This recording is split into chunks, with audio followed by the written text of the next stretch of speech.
Cuando siente que empieza a perderlo es cuando empieza a buscar ayuda. Entonces a eso me refiero con que los correteamos a veces un par de meses, porque es que la familia está haciendo cambios, y cambios, y cambios, y cambios, y entonces a veces el paciente se torna agresivo, molesto, tiene que ir lo tiene que ir la autoridad y retenerlo, y después de eso pues vuelve a salir y luego nuevamente, y hasta que dice, ¿sabes qué? Necesito ayuda, ¿no? Ayúdame entonces. Y entonces es cuando ya podemos nosotros intervenir.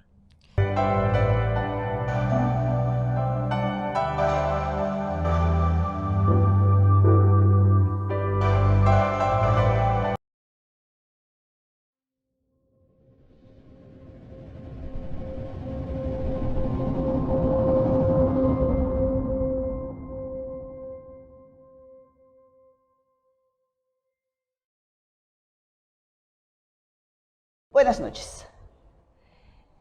Uno de los problemas más graves que se viven en estos momentos en el país y casi en el mundo es el tema de las adicciones. Son muchos, son miles los jóvenes que se encuentran en esa situación en México. Puebla, Tehuacán no se salvan de estos problemas. Cada uno de los gobiernos busca la manera de contrarrestar esta situación y de atender a los enfermos con adicciones. En Tehuacán, el encargado es Humberto Merino Hernández, director del Centro de Rehabilitación para Enfermos con Adicciones de Tehuacán, con quien este día vamos a platicar sobre esta situación que se vive particularmente en el municipio de Tehuacán, pero también sobre el impacto que esto tiene a nivel estatal, a nivel nacional y hasta a nivel internacional. Es un hombre que está dedicando a buscar los mecanismos para apoyar sobre todo a los jóvenes, a los adolescentes y hasta a los niños. Platicamos con él. Bienvenido, muy buenas noches. Buenas noches, buenas noches. Coméntenos, ¿qué es el Centro de Rehabilitación para Enfermos con Adicciones en Tehuacán? Bueno, el CREAT busca ser una alternativa profesional al problema de la adicción. Desafortunadamente, desde los años 50, cuando empezó el problema de la época de la prohibición en Estados Unidos, que se extendió a todo lo que fue pues, prácticamente América Latina, pues empezó a criminalizar mucho al adicto. Entonces, de una u otra manera, se ha estado tratando al adicto pues con una manera de vejaciones, golpes, maltratos, humillaciones, como una forma de controlar su consumo y de inicio y después y posteriormente pues empezar a darle un tratamiento pues, más adecuado, ¿no? Un poquito por ahí en los 60, 70, que es finales de los 60, principios de los 70, donde inicia lo que son los grupos de alcohólicos anónimos. Pues empiezan a surgir varias corrientes en este tema de lo que son las adicciones. Los grupos Oxford, por ahí la experiencia Minnesota en Estados Unidos, pues bueno, nos da una idea de cómo se podría tratar de manera diferente, ¿no?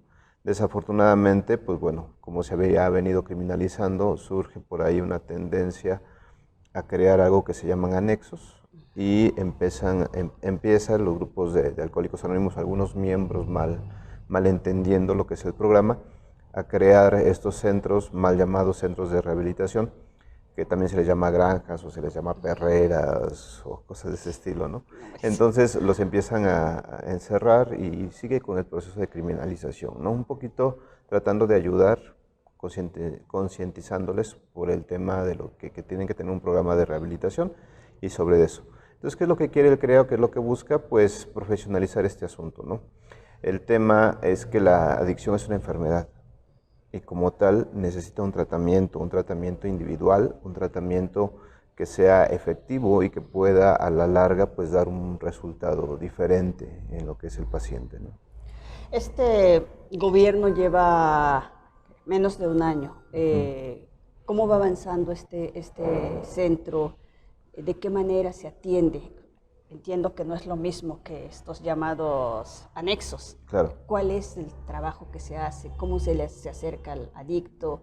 ¿Y cuál es el tratamiento que se sigue? Bien, la idea es que el paciente llegue por voluntad propia. Es muy importante considerar que el paciente tiene una manifestación propia de la enfermedad, que es la negación.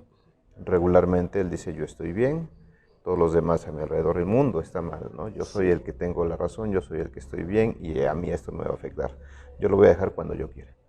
Pero también tienen lapsos de desesperación y en ese mismo proceso un lapso en donde también requieren ayuda y buscan la ayuda. Entonces queremos ser la alternativa para que en ese momento podamos nosotros tener nuestra mano extendida y ellos puedan tomarse de esa mano y llegar. Se hace una valoración médica, una valoración psicológica y, de ser necesario, una valoración psiquiátrica. Tenemos contacto con algunos psiquiatras de la ciudad para que nos hagan esas valoraciones y entonces, pues bueno, hagamos ese proceso. Hay algunos que necesitarán a lo mejor internarse en lo que es el hospital psiquiátrico por un rato mientras reduce a lo mejor un problema de psicosis, esquizofrenia que ya se haya generado y posteriormente poder atenderles en el centro, ¿no? Pero bueno, tratamos de hacer esa aproximación y en ese proceso pues se trabaja también con la familia, que es bien importante el tema familiar en este proceso. Entonces, es cierto que es poco tiempo el que tenemos trabajando, digo, yo tengo ya alrededor de 20 años dedicándome al tema de las adicciones, por ahí empezamos trabajando también en un gobierno municipal con un centro de rehabilitación, después en la consulta privada estuve haciendo por ahí trabajo. Entonces, pues hemos estado aprendiendo mucho de lo que es el tema, ¿no? Entonces, sabemos que un trabajo interdisciplinario con un equipo que tenga pues ese deseo, esa experiencia y todo el proceso, y ayudado con grupos de autoayuda, ayudado con el tema espiritual y demás, pues bueno, le vamos dando al paciente un enfoque diferente para que vea y descubra dentro de lo que es la enfermedad que existe un tratamiento y que si él decide y él quiere, pues puede tomar ese tratamiento y pues, a la larga dejar de consumir. ¿Cómo se capta a los pacientes? ¿Se va en busca de ellos o se espera que la familia se acerque o que ellos se acerquen? No, pues bueno, se capta pues básicamente haciendo promoción, no hay otra, ¿no? Hemos estado yendo a radio, a televisión, a lo que es Facebook, hemos estado acudiendo, por ejemplo, ahorita al Martes Ciudadano, que estamos muy presentes, y andamos volanteando, andamos haciendo promoción, básicamente. Y de ahí, pues bueno, es esperar a que la familia se acerque, ¿no? Nosotros no vamos por ellos, no los vamos y los agarramos y los levantamos, como decimos comúnmente, ¿no? Se trabaja mucho con la familia. Yo le comento mucho a la presidenta y a las autoridades que a veces a un paciente hay que corretearlo unos 15, 20 días, hasta 2 meses, por ahí. Cuando digo corretearlo me refiero a hablar con la familia y que la familia empiece a hacer cambios, porque muchas de las veces la familia lo que hace es estar sosteniendo el síntoma, sosteniendo la enfermedad. ¿Qué es lo que hace la familia? Pues yo siempre le digo, hagan de cuenta que usted está cargando a su enfermo, está cargando a su hijo, está cargando a su esposo, está cargando, aquí lo tiene cargando. Obviamente, pues él no puede tocar el suelo, él no puede ponerse de pie y empezar a caminar por sí mismo porque usted lo está cargando. ¿Qué pasa si usted lo deja de cargar? A veces dice, pues es que no lo puedo poner despacito porque también no se deja y me abraza. Entonces lo que hay que hacer a veces es soltarlo. Y a lo mejor se va a dar un trancazo y se va a caer, pero se va a levantar, se va a sacudir, se va a decir, ay, tengo raspones y demás. Y es entonces cuando empieza a solicitar ayuda. Porque muchas de las veces no lo hacen porque pues, la familia le está resolviendo todo. Un ejemplo, trabajamos con personas, con la familia, llega y me dice, bueno, es que mi hijo no trabaja, no estudia, no quiere hacer nada, pues es un joven que tiene problemas, ya estuvo casado y ya su esposa lo dejó y demás. Y cuando le pregunto qué edad tiene, 35 años, y digo, espérate, no. O sea, no trabaja, no estudia, ¿y cómo es que come? ¿Cómo es que vive? ¿Cómo es que tiene ropa? ¿Cómo es que, o sea, digo, una persona adulta tendría que cubrir esas necesidades? Ser autosuficiente.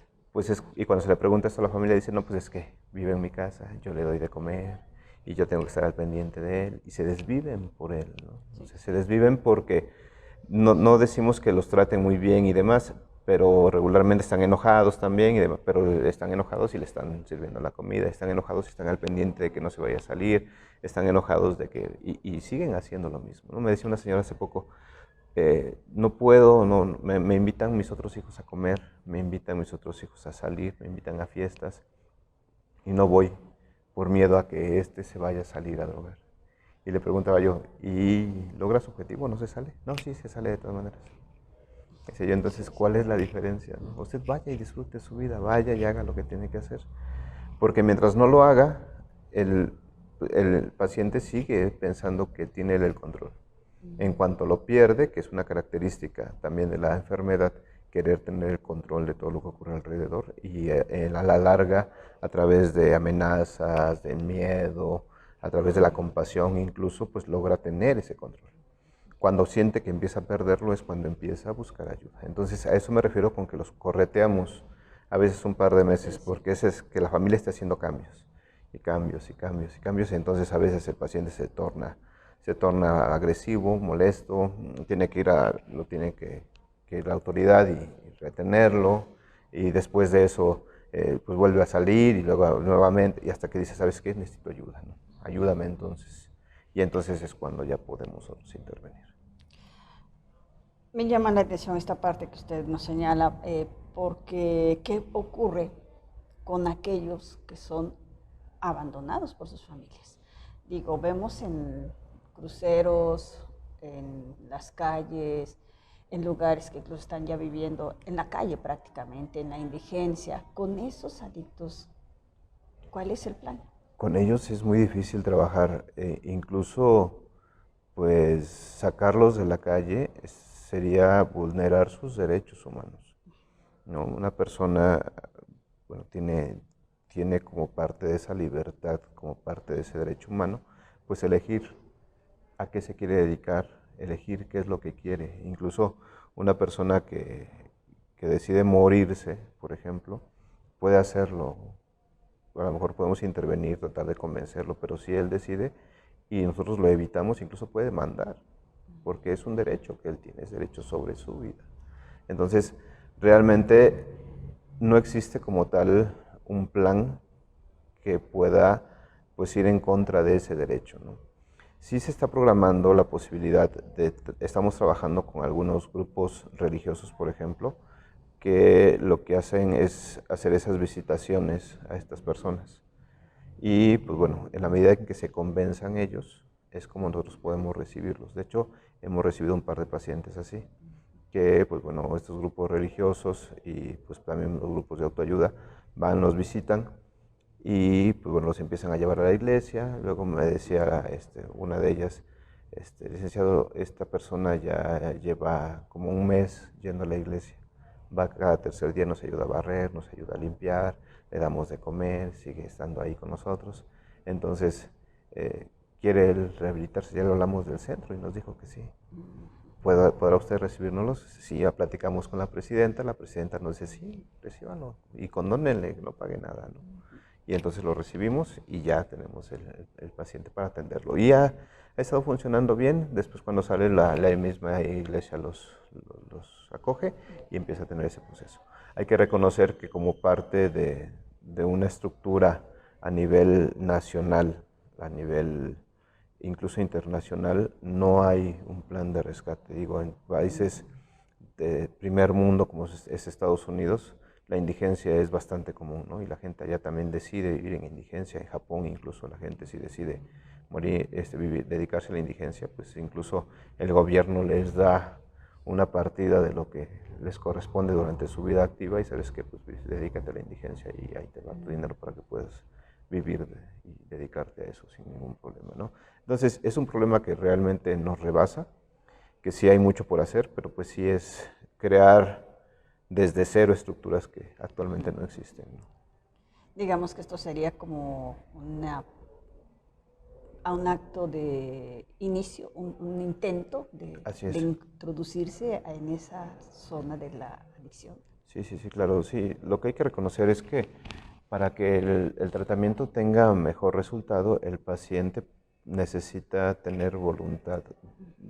Ya no hablo, no me gusta mucho hablar de fuerza de voluntad, sino de buena voluntad. Es querer, que diga sí, sí quiero cambiar, ¿no? Y en ese proceso, ya cuando dice sí quiero cambiar, podemos hacer mucho. En la primera semana, por ejemplo, en los pacientes que manejamos nosotros, es muy complicada, porque nos dicen sí quiero.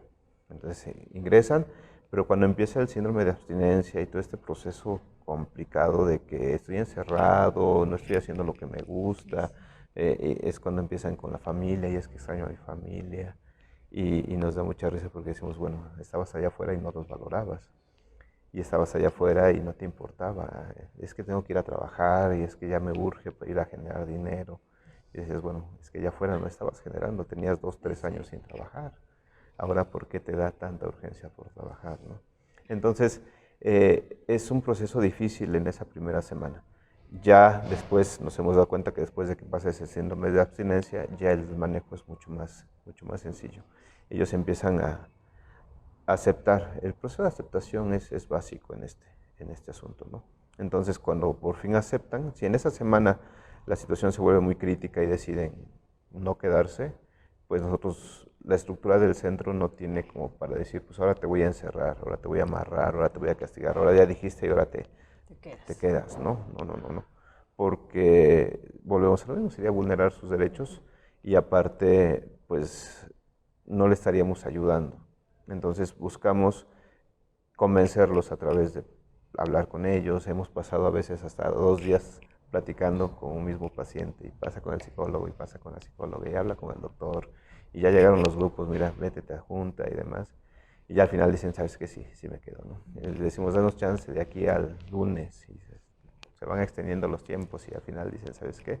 Pasaron los 35 días que son del proceso y me voy bien contento, muchísimas gracias. Qué bueno que no me dejaste ir, excelente. Y pues bueno, salen a seguir a la lucha real allá afuera, ¿no? Porque adentro yo siempre les digo, es un ensayo de vida. Es un ensayo de vida de cómo vivir en sobriedad. Es cierto, como vivimos aquí todos, tenemos, y hay cosas que nos intoleran, que nos molestan. Pero pues aquí está fácil.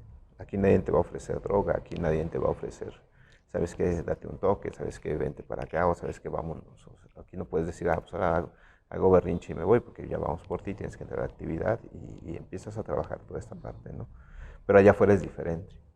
Allá afuera es diferente porque allá afuera también está la familia que seguramente todavía no ha cambiado muchos patrones de conducta y te va a seguir sosteniendo y va a seguir pues pobreteándote diciendo, ay, mijito, está bien, te entiendo, vente, vamos, te ayudo, vente, vamos, te resuelvo, vente. Y siguen con el mismo proceso. Yo siempre les digo a los familiares, va a salir un mes, por ejemplo, sin celular. No tiene por qué tener un celular. No tiene por qué trabajar. Si va a trabajar, no tiene por qué tener dinero. Usted tendría que cobrar ese dinero y darle a él únicamente lo indispensable para lo que va a necesitar. Y él lo sabe, él va con esa consigna también. Pero cuando salen, resulta que luego cuando le damos la consulta de seguimiento, que es a la semana, ya llegan con celular nuevo, de última tecnología y cosas así. Entonces yo pregunto, bueno, ¿qué pasó? No, pues es que pues me lo compró mi papá, es que me lo mandó mi papá de Estados Unidos, es que mi tío pues le fue bien en un negocio y me lo regaló. Y dices, pues bueno, nos seguimos a veces la indicación del experto, ¿no? Entonces, con ese tipo de cosas no nos topamos, ¿no? Entonces, trabajar con personas que tienen voluntad es difícil. Trabajar con personas que no tienen voluntad se torna a veces imposible. ¿Qué tanto es posible o en qué porcentaje se logra una rehabilitación? ¿O hay recaídas? ¿Hay que estar siempre luchando con la adicción? Es un porcentaje muy bajo, desafortunadamente. El tema de la adicción de las personas, se dice que 5 de cada 10 personas han tenido alguna vez una enfermedad mental, entre ellas alguna adicción. De esas 5 personas, solamente 2 reciben atención especializada. Y pues de esas 2, estamos hablando que solamente un 20% tiene posibilidades de poder rehabilitarse adecuadamente. La recaída pues es parte del proceso. Yo siempre con los pacientes y con la familia se los manejo así. Pero usted tiene que entender, y el paciente cuando dice que yo jamás y nunca voy a volver a consumir, se está engañando. Se está engañando y está pues cayendo nuevamente en el error, ¿no? Yo tengo muchos pacientes que salen y dicen, no, ya mi vida va a cambiar, ya voy a ser diferente y ya quiero dejar esto, ya jamás y nunca voy a volver a consumir. Es mi trabajo decirle, no, seguramente vas a volver a consumir. seguramente vas a tener una recaída. Y es deseable que la tengas. Y ojalá y en esa recaída te des cuenta que efectivamente no tienes control, que efectivamente no estás recuperado y que efectivamente padeces de una enfermedad crónica, degenerativa y que puede llegar a ser mortal y que tienes que seguir en el tratamiento. Siempre les digo que es como si tuvieran diabetes. Tú puedes decir, bueno, yo soy diabético y tengo mi tratamiento y no puedes decir, ah, ya se me quitó la diabetes. ¿No? Ahora ya voy a ser normal, ahora voy a comer como sea. Pues si piensas eso y empiezas a comer lo que sea y empiezas a tomar refresco y empiezas a comer carbohidratos y empiezas a hacer todo lo que no tienes que hacer, pues vas a recaer. Vas a tener una crisis, vas a terminar en el hospital, va a terminar lo mismo. Y es lo mismo con la adicción. La adicción muchas de las veces el paciente tiene que recaer para darse cuenta y decir, sí, es cierto, ¿no? Yo creí que ya estaba bien, yo creí que ya podía, yo creí que ya tenía yo el control y efectivamente no es así. Entonces es un proceso de lucha, de mucho esfuerzo. Me dicen muchos pacientes, no, pues usted me va a ver cuando yo salga allá afuera. Yo les digo, en el primer año apenas si te voy a empezar a creer que quieres recuperarte. Cuando tengas un año ya, Sin después nada. de que sin nada. A los 2 años voy a decir, bueno, creo que sí quiere. Ya después de 5, 10 años debo decir, ah, ya. Así de largo es. Así es de largo. Es una lucha constante, es una lucha de toda la vida. Eso es lo que tiene que entenderse. No hay otra, actualmente no hay una manera, no hay formas que nos digan que no es extirpar un mal. Se dice mucho, es que si encontramos el origen del por qué está consumiendo, pues ya vamos a poder curarlo, no es cierto. No es cierto. Hay un proceso muy complejo a nivel fisiológico, a nivel mental, a nivel espiritual, que si no se aborda adecuadamente y si no se amalgaman las partes, pues va a ser muy complicado que salga, ¿no? Va a ser muy complicado que realmente retome una vida de sobriedad, porque una cosa es la abstinencia, que es el no consumir, y otra cosa es la sobriedad. ¿Cuál es la diferencia? La abstinencia es dejar de consumir. Y eso muchas de las veces, yo les digo, es cosa fácil. Te metes a una rehabilitación. Hay centros que te permiten estar 1 año sin consumir, ¿no? Entonces te metes a un centro de 1 año y ese año ya dejaste de consumir. El problema es que las personas siguen sufriendo a pesar de que ya no están consumiendo. Siguen necesitando, siguen deseando, siguen clavadas en ese proceso, ¿no? Y es un proceso que opera a nivel fisiológico, a nivel del sistema nervioso central, porque afecta directamente los centros de placer y recompensa del cerebro. Entonces, desafortunadamente, cuando empiezan a consumir drogas, pues principalmente las drogas sintéticas o las drogas de diseño, las metanfetaminas, por ejemplo, que están muy de moda, pues empiezan el circuito de placer y recompensa se ve muy afectado. Entonces, pareciera que no hay otra manera de obtener placer. No se encuentra placer en ninguna otra cosa. No se encuentra placer en nada. Porque la descarga de placer y la recompensa que se tiene al consumir es tan intensa que cualquier otra cosa parece nada. Que cualquier otra cosa pues no tiene sentido. Es básicamente, siempre les comento un poquito, como estar enamorado.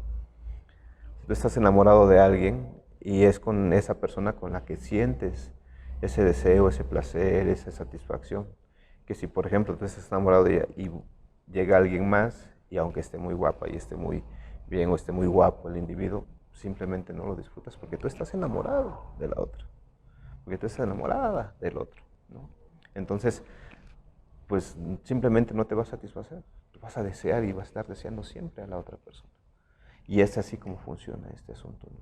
Muy parecido, porque entonces puedo tener miles de cosas a mi alrededor y mucha gente se dice es que tienes todo.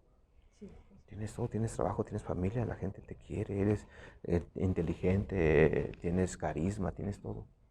Pues nada de eso me importa, yo lo que quiero es consumir. Es ahí el placer, es ahí donde radica mucho del problema. Es demasiado placer el que se siente en el consumo. O sea, a nivel cerebral, la descarga de dopamina es impresionante. O sea, si hablamos, por ejemplo, en términos fisiológicos, cuando sentimos un orgasmo, que es uno de los placeres máximos que se pueden sentir, si lo comparamos con el consumo, el placer es 5 o 6 veces más mayor del consumo que el de un orgasmo. Entonces, pues es algo que se busca constantemente y es algo que se desea, ¿no? Que desea estar. Aparte de la recompensa social, de la recompensa pues física que da, porque pues puedo trabajar 3, 4 noches seguidas sin dormir, puedo aparte pues funcionar bastante bien, estar muy alerta, muy activo y estar haciendo cosas que pues seguramente en otro momento no podía yo hacer, y aparte pues la gente me reconoce, me aplaude, me dice, oye, qué bien, y aparte del aceite ves muy bien, y aparte, o sea, es un proceso que por todos lados tiene recompensa. Pero es una recompensa a muy corto plazo, ¿no? Que dura poquito. Digamos. Sí, de inicio pues ese es el ganchito, y poco a poco la recompensa al inicio es muy grande, es muy fuerte, que va compensando pues las cosas negativas que se van dando con el tiempo.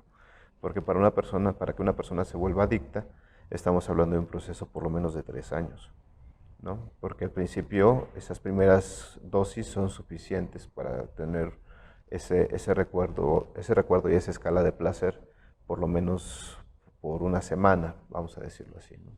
¿Una dosis? Una dosis, ¿Dura eso? sí. Bueno, no es que dure, sino es el consumo, la resistencia ante el consumo, porque siempre hay una pequeña resistencia, así de que lo consumí y pues me ayudó 2, 3 días para dejar de dormir, me quitó el hambre, estuve muy activo y demás, reconocimiento y todo este asunto, me fue muy bien en la escuela, me fue muy bien en el trabajo, gané más dinero y demás. Entonces, pues bueno, compenso a lo mejor con otra cosa, saliendo, conociendo gente, demás, descansando, porque también los primeros inicios es muy importante el descanso. Entonces todo eso va generando esa recompensa. Una semana, a veces hay gente que dice, no, pues con esto tengo para un mes, y entonces se van haciendo un poco largos los procesos. Posteriormente, pues bueno, el cuerpo va creando algo que se llama resistencia. Lo mismo que sucede con el alcohol, con el tabaco, que poco a poco el cuerpo va necesitando una cantidad mayor de sustancia para obtener el efecto deseado.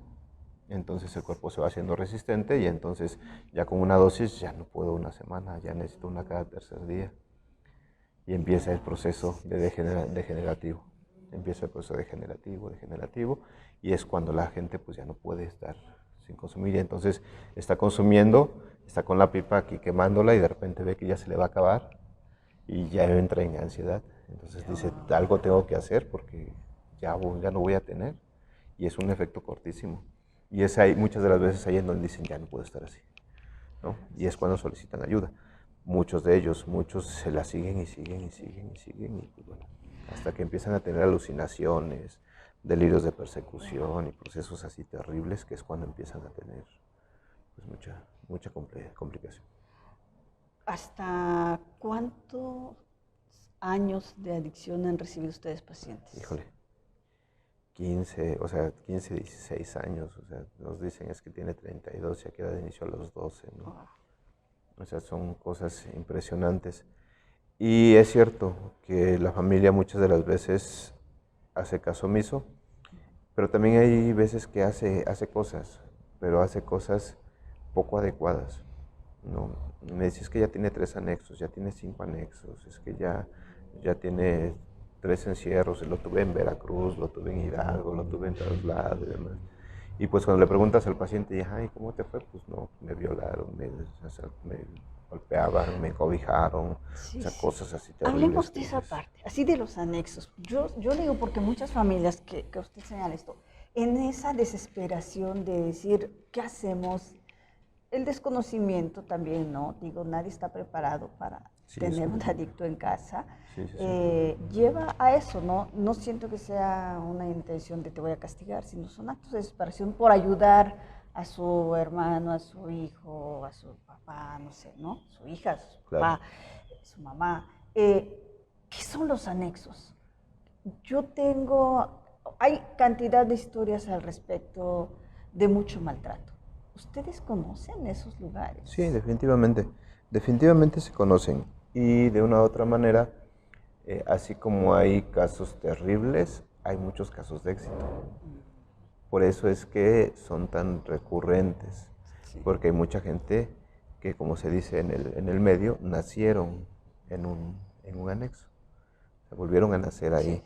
Entonces, pues yo conozco muchas personas que acuden hoy a grupo, que han estado en anexos, que incluso después de que salen de un anexo ponen ellos mismos su propio anexo, porque pues de una u otra manera les dio resultado. Es un proceso muy variable. Yo no me atrevería a decirle que no a un anexo. Incluso hemos recomendado algunos para algunas personas. Pero siempre yo recomiendo que es un asunto muy delicado, que tiene que tener mucho cuidado y tiene que ir con recomendación de un especialista. No puede ser que vaya con el médico y diga, pues llévale un anexo y pues aquí a la vuelta está bien, ¿no?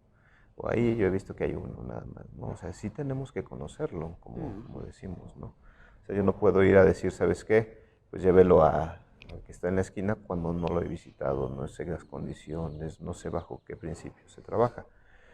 A nivel Estado y a nivel nacional hay un organismo que es el Consejo Nacional contra las Adicciones, el CONADIC, que tiene pues, sedes estatales, que son, en el caso de Puebla, el CECAP, que es el Consejo Estatal contra las Adicciones en Puebla, y tiene la misión de vigilar precisamente todas estas circunstancias, estas situaciones. Es decir, la encargada, la persona encargada de estas áreas, visita constantemente los anexos del Estado, de la zona. Digo, es una persona para todo el Estado, entonces se imaginará, ¿no? Bueno, serán alrededor de 2, 3, pero pues sí es un proceso bastante complicado de seguir.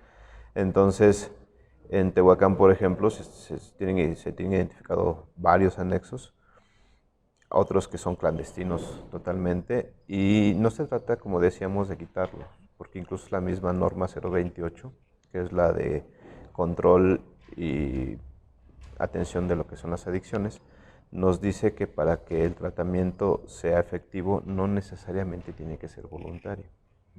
O sea, sí hay posibilidades de que un paciente al que se le obligue a tomar tratamiento pueda salir, es posible dentro de lo que es el proceso.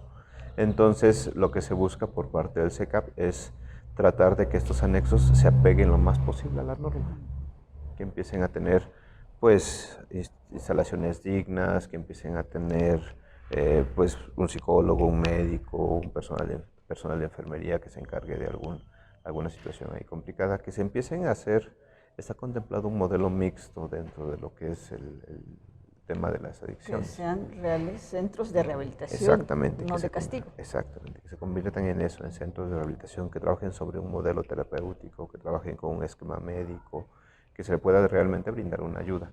Entonces, ese es el trabajo. Aquí en Tehuacán estamos hablando que hay alrededor de 4 o 5 en la región que están, me decía la doctora, pues más o menos trabajando, se han esforzado, que tienen mucho tiempo ya trabajando en el medio también. Digo, yo los conocí cuando trabajaba desde que empecé a trabajar en ya estaban por ahí estas personas que regularmente se les llama padrinos armando o teniendo ya sus centros.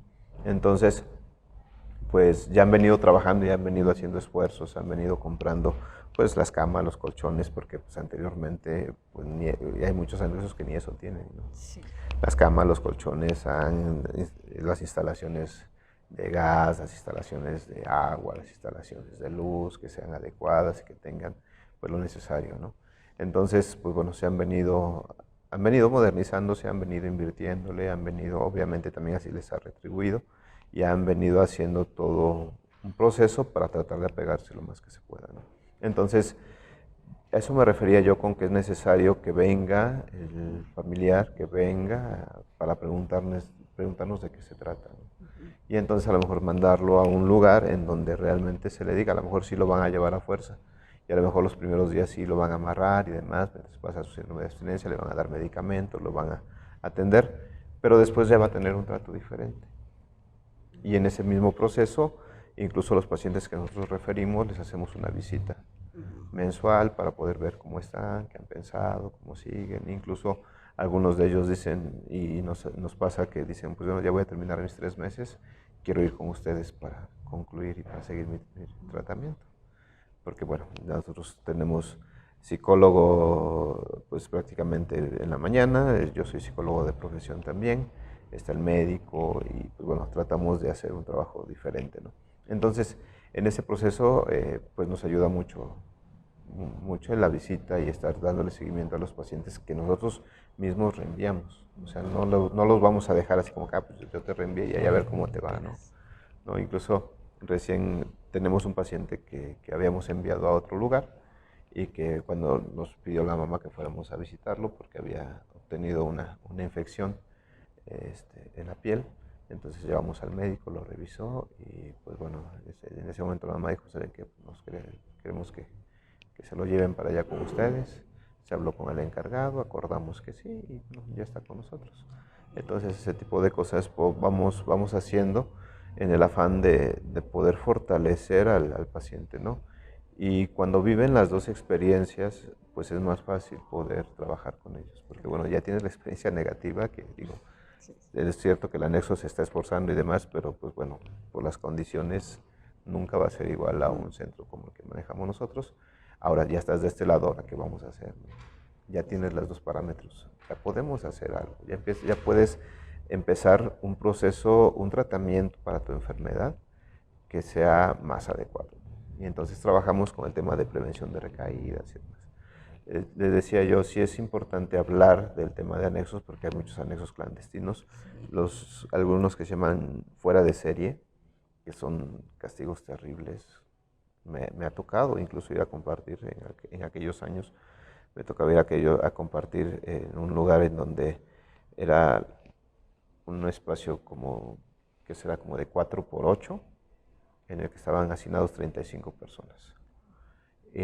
Alrededor tenían dobladas ahí sus cobijas y sus petates, que era donde dormían. En el centro colocaban las sillas, que era donde estaban en junta prácticamente todo el día, junta de doble A todo el día. A veces cuando nosotros llegábamos para compartir algún tema o platicarles o hacer alguna actividad, pues bueno, era como se despejaban, pero si no tenían que estar sentados, es estar sentados con las manos así juntas entre las piernas y estar escuchando. Si te mueves, si te estás durmiendo, además llega alguien por atrás y te dan los zapes. Y si de plano ya no puedes, te levantan, te cobijan, te dan tus trancazos y te vuelven a sentar, ¿no?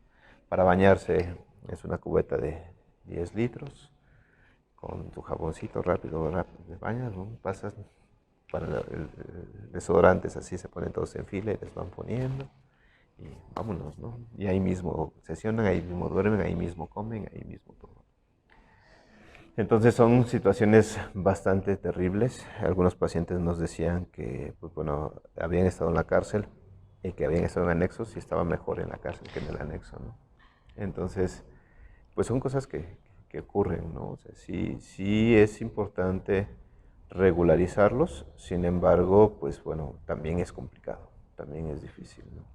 Porque de una u otra manera también son centros que, pues de una u otra manera, pues la familia firma un consentimiento y la familia dice, sí, llévatelo, ¿no? Sí, ya no puedo. Como en esa desesperación de la que hablábamos hace un rato, ¿no? Son actos desesperados en donde pues ya no se sabe, ya no saben qué hacer los familiares, ¿no? Entonces yo siempre les digo, pues acérquense a un profesional.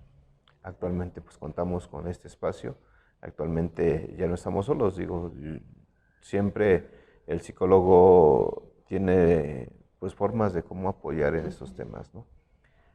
Pero pues bueno, si es un psicólogo especialista en el tema, pues es mucho mejor. Cada vez que yo platico con alguien que es experto en esta materia, siempre me van reduciendo la edad. ¿Ahorita en qué edad estamos? Sí, bueno, es muy raro. El tema de la adicción, pues bueno, decíamos que se tienen que jugar varios factores, pero el inicio de consumo está por ahí de los 10 años hoy día. 10 años. 10 ¿Con años. qué se empieza? Se inicia desafortunadamente hoy en día ya con marihuana o con metanfetaminas. Anteriormente, durante mucho tiempo, la droga de mayor consumo a nivel mundial, digo, incluso hoy a nivel mundial la droga de mayor consumo es la marihuana, por estos países donde pues es legal, ¿no? donde hay bares y Sí, fumatorios, se les llaman, ¿no? Entonces, pues es mucho el consumo que se da a nivel mundial de lo que es la marihuana. Y pues bueno, seguida por el alcohol, después el tabaco y pues bueno, eventualmente las otras drogas. En México, durante mucho tiempo, la droga de mayor consumo fue el alcohol. Se consumía así es. mucho alcohol, ¿no? El problema con el alcohol, por ejemplo, en niños es que es muy notorio el consumo. O sea, el niño de 10 años, si consume, no sé, se Se toma dos nota cervezas, luego, se nota sí, inmediatamente, ¿no? Entonces es muy difícil que un niño empiece a consumir sí. alcohol. Se empieza a consumir regularmente, empezaba con tabaco que era lo más común, pero pues el tabaco no tiene realmente una sensación tan fuerte, inmediata, que es una droga muy difícil de tratar, que es de las más difíciles de dejar por el poder adictivo que tiene la nicotina. Pero bueno, con el tiempo pues se convierte en un problema. Pero digo, la marihuana ha estado ganando mucho terreno. Y toda esta cuestión de pues las propiedades que se le atribuyen y el efecto de la música dentro de lo que es el consumo, pues bueno, ha ido atrayendo muchísimo a los niños. Entonces empieza con consumo de marihuana y pues desafortunadamente pues también lo que es metanfetaminas, que es el famoso cristal, que es baratísimo y fácil de conseguir, Así. muy barato. Con 30 pesos las personas ya están ¿Y qué comprando tan una dañino dosis. Ah, es? terrible. Sí. Terrible, terrible. Digo, vamos a hablar de drogas y digo, no es por minimizar los efectos de una contra otra, pero bueno, si hablamos de marihuana, de cocaína, de heroína, de todo lo que son opiáceos, pues bueno, son drogas de una u otra manera de origen natural. Sí, Son sí, sí. en su origen plantas, que se les da un tipo de tratamiento para que puedan pues, tener los efectos que se desean, ¿no? Incluso el tabaco, el mismo alcohol, que son destilados de plantas, de granos y demás. Lo que sucede con las metanfetaminas y con las drogas de diseño, todo lo que son anfetaminas, metanfetaminas, este, barbitúricos y todas estas que son en esencia medicamentos. Son drogas medicamentosas que se diseñan en el laboratorio para crear ciertos efectos. Entonces, pues obviamente, pues cualquier cosa natural que ingrese a nuestro cuerpo, pues bueno, sí nos puede dañar a la larga, pero pues, si el daño es menor que algo que es sintético. Lo vemos pues con los alimentos incluso, ¿no? Todos los conservadores y demás pues, son lo que más daño nos hacen que consumir alimentos que no tengan estos químicos. Entonces lo que sucede con el tema de las drogas sintéticas es que el daño es a más corto plazo y con un daño terrible, ¿no? En el caso de las metanfetaminas, pues bueno, son medicamentos que se utilizaron en un momento para adelgazar, por ejemplo. Inhibían el apetito y pues las personas dejaban de comer y el efecto era adelgazante, ¿no? Pero obviamente iban creando, de cierta forma, adicción. Adicción. Y los efectos eran adversos, empezaban a llenarse las personas de granos, empezaban a tener por ahí un problema con la imagen, entonces pues no sirvió mucho como medicamento para ese estilo, ¿no? Se dieron cuenta que podían servir incluso para tratar trastornos por déficit de atención. Como las personas con déficit de atención pues andan muy dispersas en ese proceso, lo que hacía esto era centrar a nivel cerebral, centrar la atención en algo, concentrarlos y dedicarse a algo. Pero también se dieron cuenta que a la larga creaba una adicción y que a la larga pues producía problemas de hiperactividad, entonces déficit del sueño y cosas de ese estilo. Entonces pues dejaron de utilizarse. Y pues bueno, todos estos efectos los fueron conjugando, los fueron Juntando. conjuntando. Las anfetaminas como tal eran estas que se utilizaban, entonces las sintetizan en metanfetaminas y pues bueno, una anfetamina de la anfetamina lo que va a producir es un efecto desbordado de este proceso, ¿no? Y lo más chistoso, si alguien por ahí vio la serie de Breaking Bad, es que son drogas que se pueden hacer en casa. ¿Cómo cree? Sí, hay recetas, incluso hay blogs en internet que nos dicen qué material se necesita y y que se puede cocinar directamente en casa. Lo único que se necesita es una estufa, por ahí algunos material de laboratorio, mecheros de Bunsen, vasos de precipitados, algunos matraces y algunas mangueras para poder sintetizar y demás. Y es sencillo, no se requiere gran cosa Muy para a la hacerlo. mano, ¿no? Sí, hay muchos laboratorios clandestinos en algunos lugares y digo, desafortunadamente como es tan fácil de hacer, también la calidad de la droga pues es muy baja, ¿no? O sea, cuando hablamos de metanfetaminas, cuando se utilizan para medicamentos, se busca pues hacer la droga lo más pura que se pueda. Digo, en Breaking Bad está muy claro el ejemplo donde este individuo que era un maestro de química, pues competía contra los otros y entonces los otros se encontraban pues purezas del 70, del 60%, porque pues bueno, como va conjugado muchas de las veces con alcoholes, va conjugado con gasolina, va conjugado con algunas otras materiales por ahí tóxicos, pues bueno, la pureza salía de 60, 70 por ahí, y cuando él hizo la primera remesa, vamos a decirlo así, obtenía pues 95% de pureza, ¿no?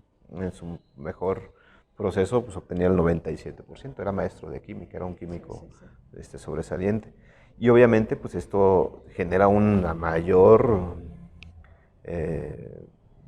pues mayor estado de euforia, mayor estado pues adecuado de lo que es la sustancia, pero también hace menos daño. También es mucho mejor la calidad. Entonces puede pasar mucho tiempo para que la persona genere una adicción o genere un proceso de degeneración. Pero lo que venden ahorita... No, lo que se vende desafortunadamente aquí en México es de lo peor, ¿no? O sea, purezas terribles, purezas horribles que obviamente toda la sustancia tóxica es lo que estamos consumiendo, o todo lo que se están consumiendo las personas que consumen cristal, ¿no? Esta situación de iniciar a consumirla, ¿qué tiempo tarda en verse ya si el efecto? Usted me dice, son 3 años para que se vuelva adicto, pero con este tipo de droga que se está teniendo ahorita, ¿sí son 3 años? No, se reduce mucho el tiempo. En medio año ya el individuo se ve totalmente diferente, ¿no? O sea, porque el efecto es inmediato, o sea, el individuo deja de comer, deja de dormir y adelgaza, pero mucho, mucho, mucho, mucho, mucho. Y al contrario de lo que ocurre con el alcohol, que el alcohol es una droga más social, en donde pues, bueno, nos vamos a juntar con una bola de canijos y vamos a tomar y vamos a... El adicto es escandaloso, es fiestero, le gusta la música, es bailador y demás, tiene esta característica. El adicto a sustancias es diferente, se encierra. Para consumir se aísla. Regularmente consumen solos porque no quieren convidarle a nadie de lo que están consumiendo. En las primeras etapas sí, se juntan en grupos para consumir y sabes que te convives, sabes que... Pero conforme va avanzando dejan de hacerlo. Y lo vemos también, por ejemplo, en los grupos de recuperación. Los grupos de alcohólicos anónimos, pues son personas que se juntan 15, 20 y están ahí gritando y hacen show y les gusta hacer reír y después se quedan conviviendo y el cafecito y demás. Los adictos, ¿no? Los narcóticos anónimos funcionan diferente. Son grupos de 6, 7, es un grupo muy cerrado, donde vamos, hacemos junta de estudio, hablamos más que de la adicción, de cómo trabajamos y de qué hacemos por ello. Y digo, su proceso también es diferente. Entonces todo eso tenemos que considerar, ¿no? La droga, desafortunadamente, la metanfetamina, en 5 años que más aproximadamente tiene en el mercado, le ha ganado terreno al alcohol terrible, ¿no? Terriblemente. Anteriormente, cuando yo empecé a trabajar en este tema hace 20 años, la gran mayoría de las personas que llegaban a rehabilitación era por alcohol. En ese entonces estaba muy de moda el consumo de cocaína y el crack, que era un proceso, pues como que el derivado, el resultado del proceso químico de la cocaína, quedaban unas piedras así, y esas piedras eran las que se fumaban como crack y era muy adictiva. Pero pues el efecto era muy corto, la gente tenía una resaca terrible, entonces como que no fue tan fuerte. Y el problema fue, empezó a entrar lo que fue las metanfetaminas y hoy en día pues hay personas que ni siquiera dicen, yo no tengo problemas con el alcohol, ¿no? O sea, a mí es más el alcohol y me gusta, yo ni tomo alcohol. Pero las Está metanfetaminas peor. le dan en la torre, sí. Está. ¿Qué debe hacer la familia? ¿Cómo puede saber y cómo en qué tiempo se nota a ver si mi hijo, si mi hermano, mi hermana, mi hija tiene este problema? Hay que reconocer, digo, yo tengo hijos, tengo hermanos más chicos que yo, y desafortunadamente uno se da cuenta. O sea, inmediatamente con un cambio, los cambios de actitudes son muy notorios, totalmente notorios, y que empiezan a traer cosas y de repente, pues como huelen y de repente qué hacen, y los cambios radicales en ese proceso de ser una persona sin consumo a consumo, es evidente. O sea, no es necesario ser un experto en este Tan tema, ¿no? observador. No, ni un experto ni siquiera es necesario ser, eh, pues bueno, ni siquiera estar ahí, ¿no? Hay cambios de actitudes que se notan inmediatamente. Es como decimos que hay cosas que no se pueden simular, como el amor y el dinero, y las metanfetaminas, y las drogas. O sea, definitivamente son Digamos, cosas. ¿se encierran? ¿Se Se aíslan? encierran, se aíslan, empiezan a aislarse, empiezan a dejar de hablar con las personas, dejan de comer, dejan de dormir, se escucha por la noche que están trabajando, que están haciendo trabajo de más, empiezan a ser, aparte, demasiado amables, así como que, espérate, ¿no? O sea, y yo te hago esto, yo te hago aquello, están muy activos durante el proceso de consumo, por periodos de que ya no quiero hacer nada y se duermen 2, 3 horas, o durante el día no quieren hacer nada, están dormidos. Entonces, son esos cambios radicales en el proceso de conducta, ¿no? Entonces, pues obviamente la familia se da cuenta. Y yo siempre les digo y siempre les pregunto, ¿han escuchado la expresión hay un elefante en la sala? Que es cuando hay un problema y nadie quiere abordarlo, pero se convierte en algo tan complejo y tan difícil que es como si hubiera un elefante en la sala. Y entonces pasamos de ladito y entonces pásame por acá abajo y no puedo hacer nada y estoy tan incómodo y no hago nada. Y entonces lo dejamos pasar, y lo dejamos pasar, y lo dejamos pasar. O sea, lo ideal es actuar de inmediato. Sí, definitivamente, ¿no? Es abordar el tema, no acusando, no generando, pues, controversia, enojo, sino, pues, abordándolo como es, ¿no? Hablando con la persona y, ¿sabes qué? Me he dado cuenta de esto, de esto, de esto, de esto, ¿qué es lo que pasa? ¿No sabes cómo hacerlo? Acude con el profesional. Hay que acudir con el profesional, hay que hablarlo, hay que decirlo. Cuando se aborda la adicción en las primeras etapas, tenemos obviamente mayor posibilidades de éxito. Cuando una persona ya tiene 5, 6, 7, 8 años, que regularmente es cuando vienen a terapia, pues ya es bien complicado, ya es bien complejo abordar un tema así. Ese es el consejo para las familias. Sí. ¿Cuál sería el consejo para los jóvenes y los niños, que son pues los vulnerables a estar en este tipo de problemática? Ok, aquí el consejo sería, pues de inicio, no consumir. O sea, de inicio, meterse a consumir este tipo de sustancias es meterse con el demonio, siempre se los digo, ¿no? Y no son dulces, no son chicles, es veneno prácticamente el que están metiendo al cuerpo. Es cierto que es algo muy divertido, es algo que es muy rico, es algo que se disfruta mucho, pero a la larga va a tener consecuencias fatales, ¿no? Entonces, ya no hay vuelta atrás. Después de una adicción, cambia radicalmente el proceso. Hay una inflamación a nivel cerebral, hay una pérdida de facultades importantes a nivel cerebral, entonces no hay vuelta atrás. Para que esto se regenere tarda muchísimos años, ¿no? O sea, si tú tienes 2 años de consumo y quieres regenerar el cerebro, tendrías que esperar, si son 2, tendrías que esperar alrededor de 10 años para poder recuperar esas habilidades que tenías en algún momento. Entonces, es un proceso terrible. El consejo sería no consumir. Si ya estás consumiendo, que puedas detenerlo a tiempo. Ese sería el consejo, que puedas acudir y que puedas preguntar qué se puede hacer. O sea, dejarles claro que solos no lo pueden ya controlar, ¿verdad? Se necesita ayuda cuando ya están... Cuando ya estamos consumiendo, solos no vamos a poder. Solos, en este proceso, solos no podemos. Por eso yo soy muy partidario del trabajo directamente con el gobierno, porque no es algo que podamos hacer solos. Cuando se hacen esfuerzos particulares, como yo lo he visto en anexos, por ejemplo, esto termina sobrepasándonos, porque al igual que en la familia, cuando una persona consume, la familia se enferma. Entonces, si yo trabajo con adictos, voy a terminar enfermo también. Entonces necesito tener medios y tener una estructura que me permita no va a hacerme parte del problema, porque eso es lo que ocurre muchas veces en el anexo. En el anexo lo que ocurre es que se convierten en parte del problema, ahí mismo les venden sustancia,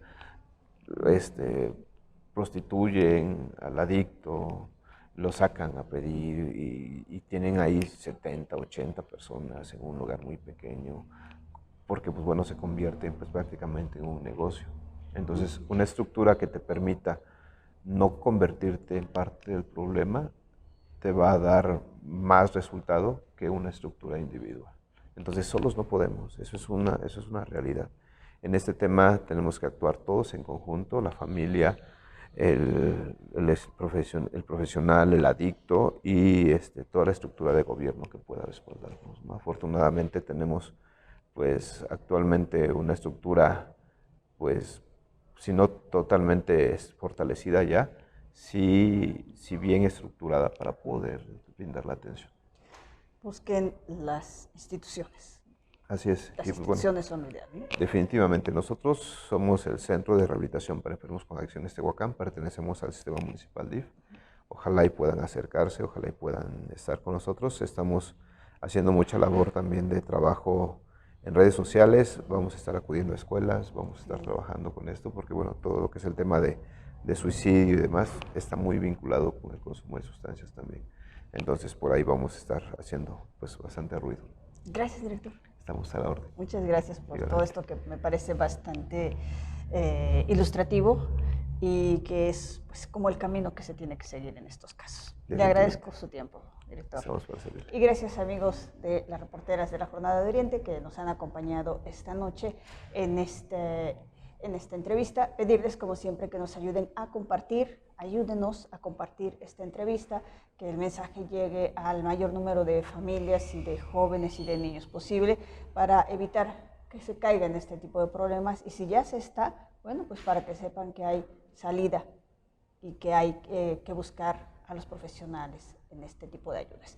Pedirles también que no se pierdan, de domingo a domingo estamos acompañándole en las reporteras de la Jornada de Oriente con diferentes temas y el programa informativo, aquí vamos, de nuestro jefe de información, Fermín Alejandro García, de nuestro coordinador de información, Martín Hernández Alcántara, a las 3 de la tarde, un adelanto con Aurora Villaseñor. Que pase buena noche.